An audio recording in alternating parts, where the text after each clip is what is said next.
Welcome everyone to our Internet Governance Monthly Briefing.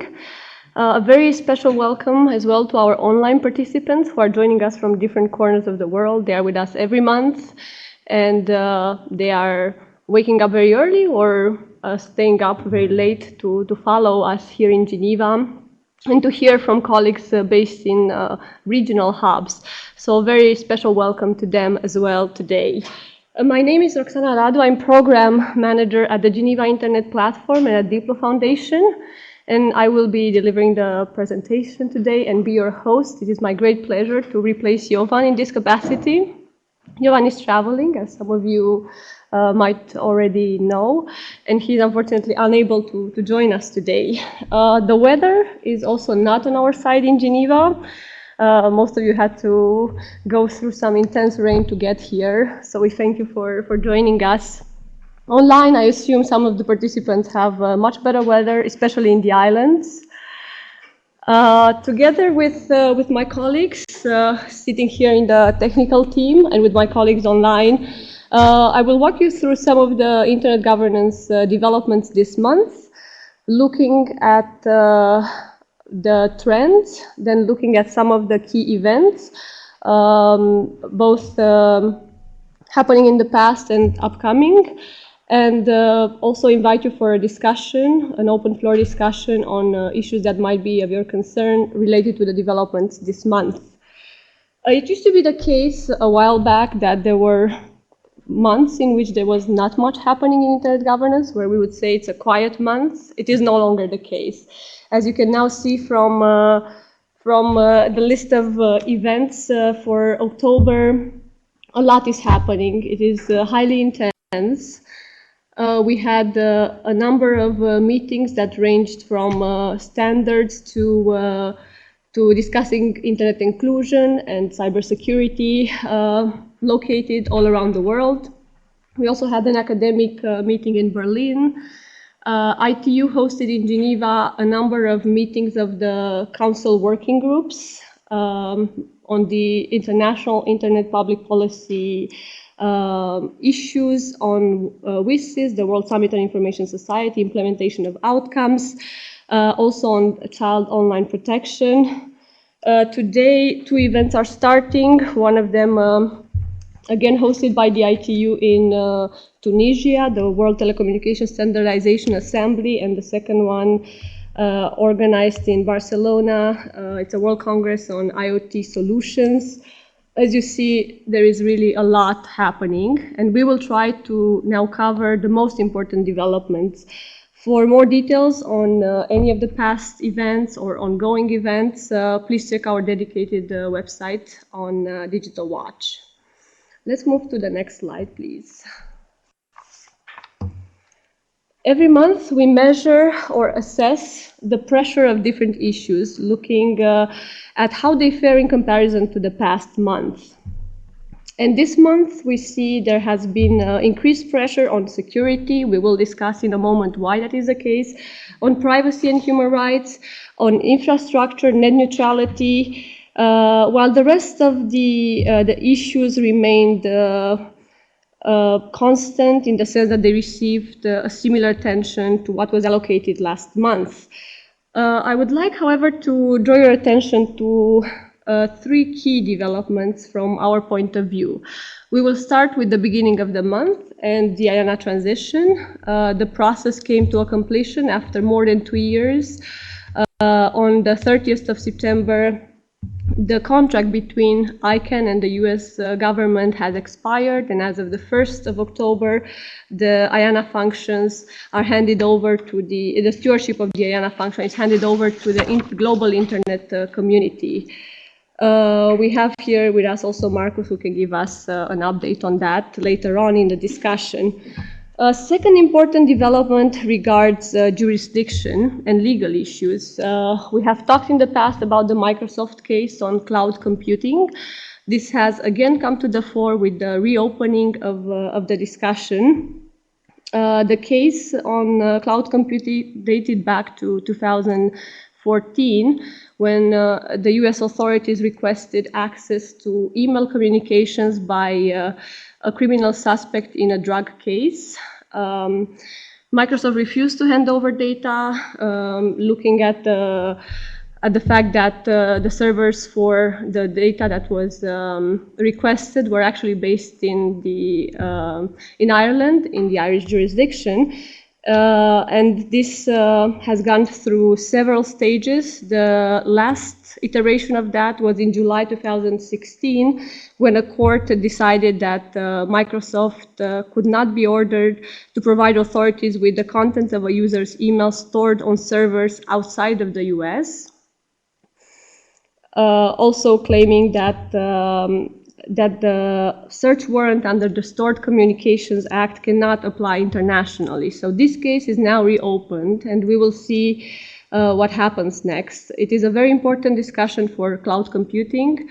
And at the same time, we also see a lot of developments on the side of cloud computing. And it's again Microsoft that announced this month plans to open data centers in France in order to better respond to the request of European users and to better comply with data sovereignty and security regulations. And the third important development for the month that is now behind us is related to taxation and e-commerce. Facebook will now start to pay taxes to the British authorities. It has already paid £4.2 million after ceasing to route advertising sales through Ireland. They have completed this recently, and as of the 1st of April, they are no longer routing advertising through Ireland. And this is a very important development, as we're discussing also taxation disputes in the EU with Apple and with Google elsewhere, beyond EU as well. We will now turn to the top 5 trends in digital policy. The first one of them obviously relates to what is now holding all the media headlines. Growing in attention is the security of the Internet of Things devices. There have been 2 major attacks this month, scheduled relatively close to each other. Both have used devices that connect to the Internet for providing us with easier mobility or easier access to things such as security cameras, baby monitors, video recorders. And these are the 2 largest attacks so far. The first one used over 1 million devices against a US security researcher and a French network service provider, whereas the second one on the 21st of October was directed against systems operated by a DNS provider, DIN. And it rendered a number of major services inaccessible, such as Twitter, PayPal, Airbnb, CNN, Amazon, and Netflix, as well as a number of online journals. In common, what they have in common is the large scale, unprecedented scale of these attacks. And this is also an indication that the security of IoT devices has not received enough attention so far. And this is definitely changing after these attacks. A number of countries have been prompted to take action on it. In the US, the National Telecommunications and Information Administration, the NTIA, launched an initiative to ensure that the security vulnerabilities of IoT devices are mitigated through patches and security upgrades, so constant monitoring of what is happening and technical responses to that.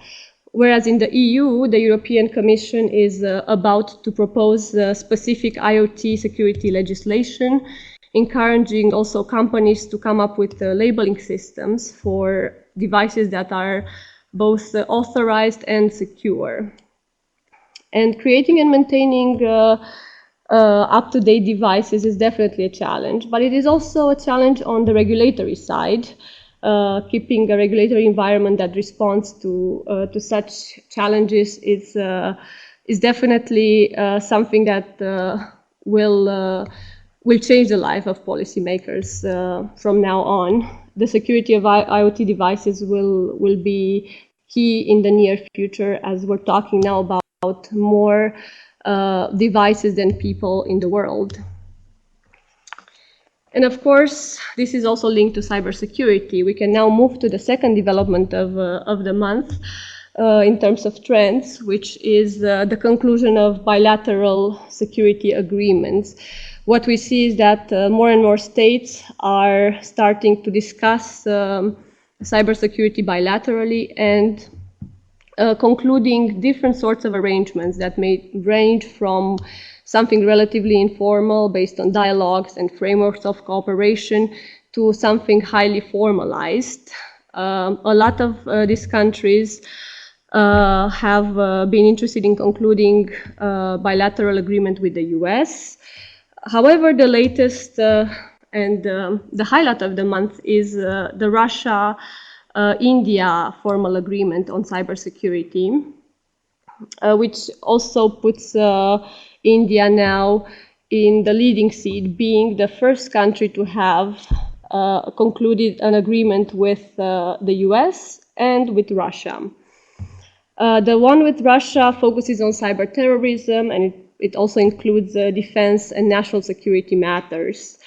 In parallel, Canada and China are also discussing the possibility of concluding agreements expected to tackle cyber espionage, data theft, and state-sponsored attacks. In the near future, we can expect to see more of these bilateral cybersecurity agreements as states continue to finalize some of the discussions started some time ago, but also as more attention is given to cyber conflict and the use of information and communication technologies by terrorists, a major concern for national security at the moment. The third key trend of the month is linked to artificial intelligence. Again, if you've opened a newsletter, a newspaper, our newsletter as well, this month, you will see that the artificial intelligence is in focus. We see news about driverless cars, about devices that learn more and more about their users and are able to anticipate some moves. And artificial intelligence is indeed expected to make significant progress in broadly applicable intelligence in the coming months.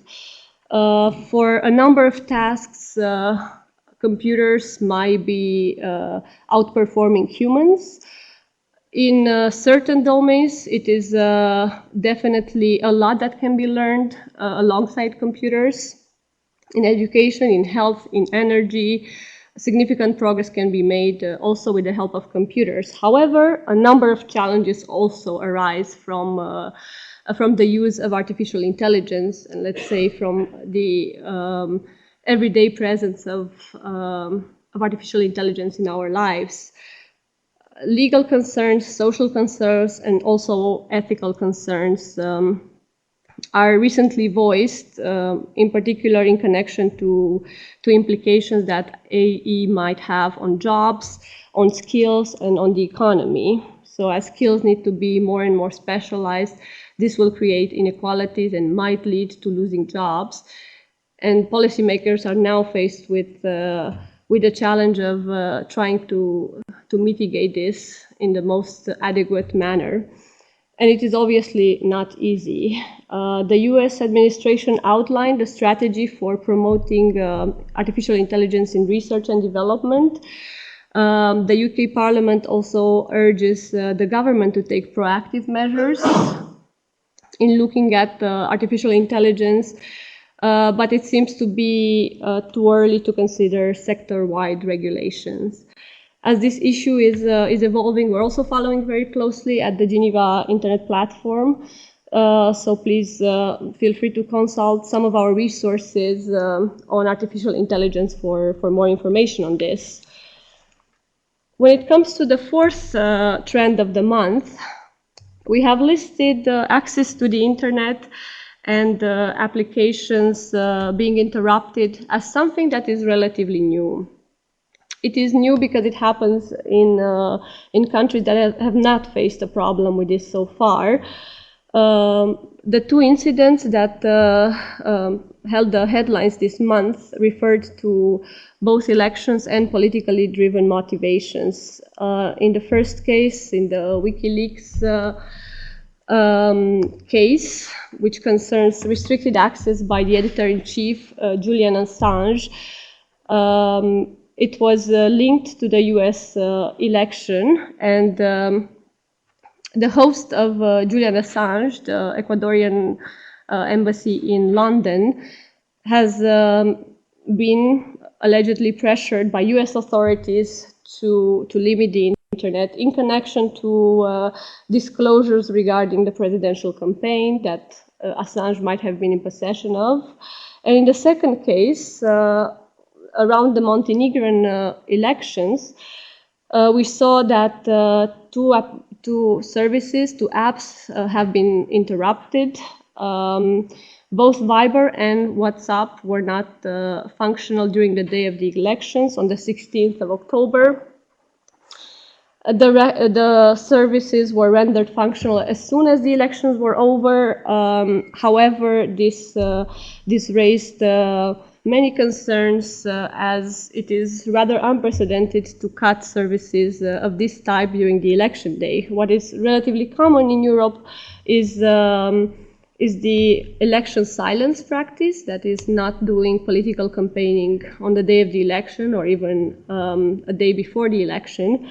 And the Montenegrin Agency for Electronic Communications and Postal Services has in fact claimed that the ban was intended to keep users away from unwanted communication of this type, promoting certain political views. What we notice as a trend here is this turn to infrastructure, to cutting the services at the base in controversial cases, which stands in rather sharp contrast with enabling freedom of expression and has much wider impacts than the specifics for which the internet communications has been cut. Something to follow closely in the future as well. Our fifth and last trend for this month goes back to a discussion around internet access, though in a more intricate manner. At this point, we are seeing that Facebook wants to launch the free basic service in the US, and this brings forward the controversy around the zero rating. Free Basics is a service provided by Facebook, which gives free access to the internet for a number of applications, and it was in the public eye in both India and Egypt last year. In India, the regulator, in fact, banned the service as it violated net neutrality principles. So they said, in fact, that both offering and charging discriminating tariffs for data services based on the content provider shouldn't be allowed. In Egypt, the service was suspended. However, at the moment, in more than 40 countries around the world, we have the service functional, and Facebook is now considering moving this to the US to serve under remote populations, underserved communities, and provide free access for them. The question here is whether such services should be allowed based on the vulnerability principle. Not everyone can have access, affordable access to the internet in a similar way, or whether this in fact breaches net neutrality principles that will lead to much wider effects long term. In the US, Facebook is currently discussing with the White House, but it is expected that no decision will be taken before the electoral campaign is over and before the elections. And we will see what is happening after, once we know the presidential candidate that wins these elections.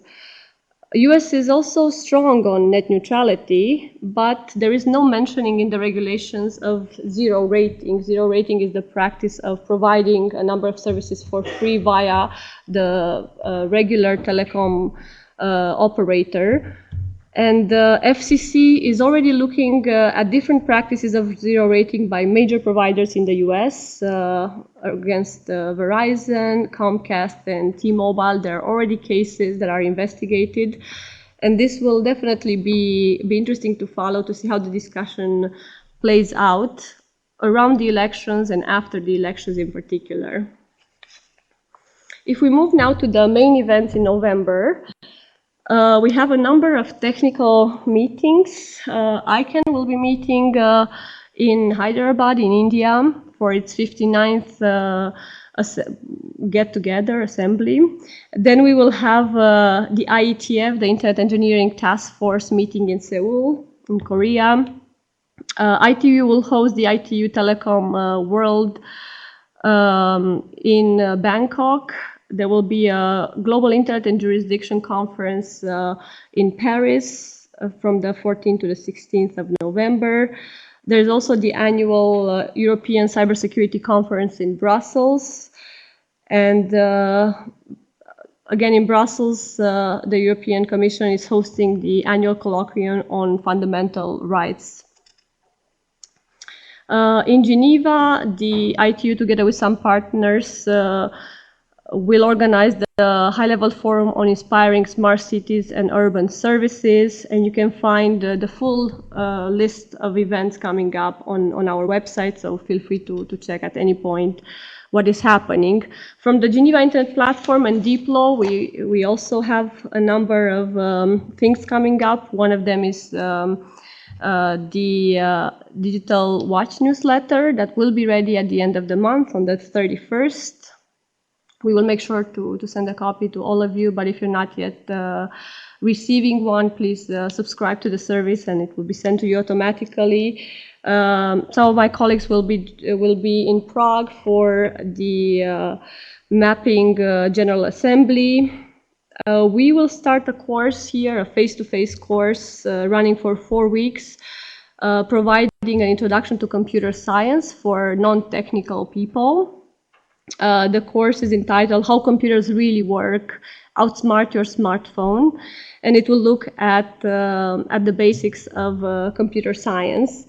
The course only takes place on Friday for a number of hours, but it will be here in Geneva, so if you're with us, please consider joining. On the 9th of November, as part of the Geneva Peace Week, the GIP and Deep Law will host a session on competence building for cyberspace. Again, a very interesting discussion around cyber peace and what might be the ways to promote that. And our next Internet Governance briefing is on the 29th of November, last Tuesday of the month.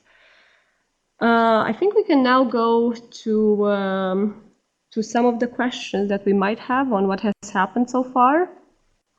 And then we move on to the regional perspectives. If there are any questions, either here in the room or online, I think we can take a number of questions now already. Thank you, Roxana. My name is Marilia and I'm serving as remote moderator today. We actually do not have questions itself, but our participants very much appreciate that Diplo is following developments on artificial intelligence. They believe that there's more to be done in terms of participating in these discussions. So thanks from our participants. Thank you. We now conclude the global overview. And we will proceed in 2 ways. For our online participants, there will be an overview of regional perspectives provided by local hubs in Brazil, Tunisia, Indonesia, and Southeastern Europe. So I invite our online participants to join the different discussions and follow what is happening in local hubs. Whereas in Geneva, we will just connect informally over a glass of juice and water and have a sandwich, and maybe we can discuss other issues informally. Thank you all for following the global development so far. Stay with us online for the regional developments.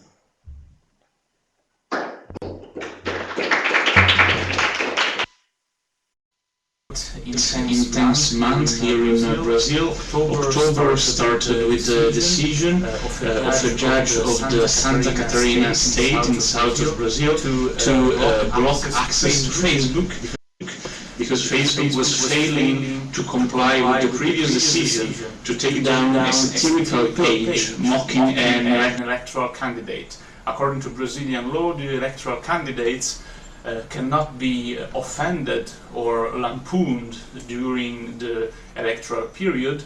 So when Facebook that was initially not agreeing to taking down this page, when was faced with the imminent blocking, finally decided to take down the page. Going back to Brasilia, where in the Congress a bill was proposed to create a national registry of internet access. According to this bill, every Brazilian will have to be registered in order to have access to the internet, so the personal data of all internet users should be centralized and collected, and all devices should be upgraded so that they can recognize who is having access to the internet. The proposal sparked obvious critique from a wide range of stakeholders, and particularly the CGI, the Brazilian Internet Steering Committee, was adamant in stressing that such register would be an unnecessary and disproportionate collection of personal data. In Brasilia, always at the federal government level, the government decided to create a new department for the digital ecosystem within the Ministry of Science, Technology and Innovation, and this new department will deal with the promotion of studies, research on internet issues, and also the proposal of policies that could trigger a better internet ecosystem, a more dynamic digital market, and facilitate internet entrepreneurship. A delegation of the Brazilian government also participated to the BRICS summit in Jaipur in India, and particularly the fourth meeting of the Ministers for Science and Technology and Innovation was held. The ministers jointly announced a new cooperation, a new partnership called STEP, the Science and Technology Partnership. And according to this new partnership, the 5 BRICS will participate in joint research and also joint cooperation in the development of key fields that are in the common interest, such as cloud computing, smart grids and sustainable energy, and also e-health. To conclude, we would like to announce that the next edition of the South School on Internet Governance will be held here in Rio at the FGV Rio de Janeiro. The South School is considered the main seminar on internet governance at the inter-American level. We are very proud about this, and we will discuss this event together with other digital policy updates in the second phase of the webinar with the regional debate right after this webinar. All information to attend the debate are in our website, internet-governance.fgv.br.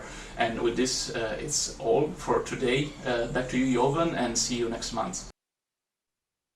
Middle East and North Africa continued to be a turbulent region in 2016. And we know that several trends affecting civil society are still apparent, and we still have many issues and many challenges facing the civil society movement in the region. We all know and we're all convinced that the civil society empowerment is a prerequisite for democratization, transparency, freedom of expression, and good governance. Unfortunately, today we will speak about some issues which are related to the civil society movement in the MENA region. First of all, when it comes to the civil society movement, we still have many issues of understanding, and there is misconfusion, let's say misunderstanding of some terminology when it comes to the civil society organization. Civil society organization is essentially promoting and working for democracy and putting in hand, let's say, political elites to be accountable when it comes to their citizen rights online. Today, the civil society can come in many forms. We know that CSOs can be in many informal and formal forms or entities. Formal entities are the the NGOs, which are the non-government organizations. Unfortunately, without a strong civil society representative in the region, we will continue getting and losing credibility and losing, let's say, integrity.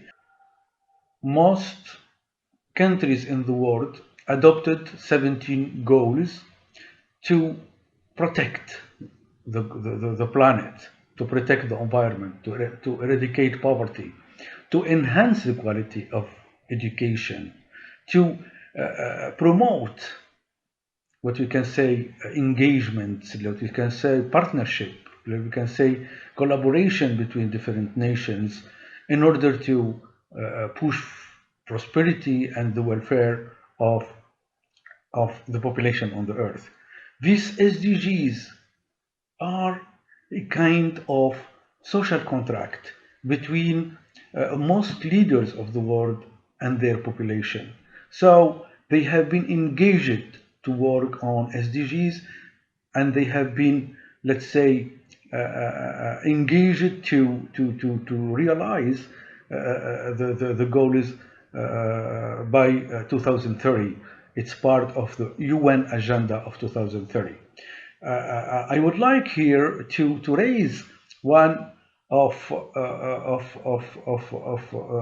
issues that civil society movements is part of this wave of change of SDGs, and we can work together to bridge this gap with governments and help the governments to because the governments, they have resources and they have money and they have, let's say, power in promoting, on working on the SDGs. So why we don't benefit and get this opportunity to be closer to the government and work to strengthen the movement of the civil society. So civil society still have many and many issues to be sustainable. Accountability is very, very important. Accountability is the key to help civil society go to the next level. So I don't have so much time. I'm sorry, because these issues are very huge and it is an ocean of discussion. So just I would like to give you to discuss this, and thank you very much, and hope that the Diplo Foundation Hub can be more rich and giving you more insights and more idea. Thank you very much, and see you another time.